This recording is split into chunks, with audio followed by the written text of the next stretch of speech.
čujem šta govori. Ja sam do 2012. apsolutno podržavao Tadićevu politiku. Čak i ono što je uradio pogrešno. Jer da nisam, ja bih dao ostavku, tako. Čim nisam, ja sam potpuno podržavao sve njegove greške i sve njegove uspehe, čak i one sve njegove greške ste budite podržavali. ljubazni i nemojte da me prekidate. Podržavao sam čak i one kojih se on sada odriče. Dakle, ja sam to podržavao. Mogu ja nešto da kažem? Kaži. Dakle, ja vam uopšte nisam pričao o ličnosti. Ja sam vas pitao koliko ste godina savetovali čoveka koji je obavljao funkciju predsednika.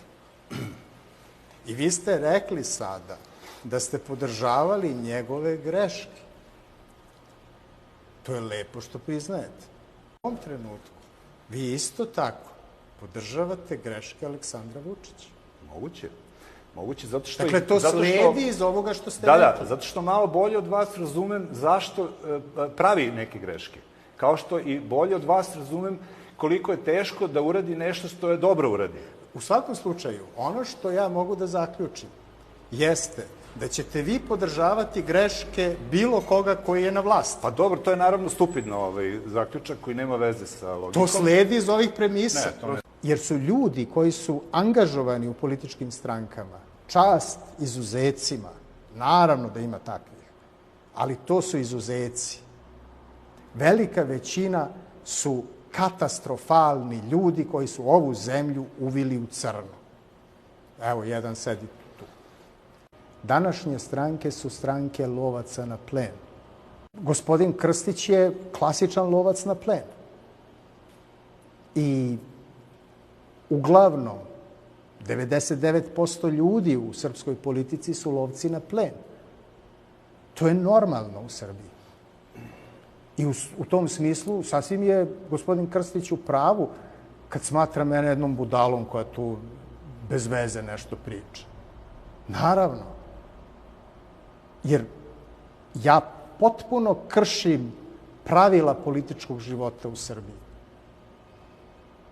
Ja mislim da su ta pravila kriminalna i zato ih kršim. Ali to su vladajuća pravila. I u tom smislu, sa stanovišta onog što je vladajuće u Srbiji, ja sam kriminalac. Jer hoću da skršim pravila naopaka političkog života u Srbiji. A pogledajte mene, samo intelektualac može da bude takav mesijanac. Ko je meni dao pravo da to radi?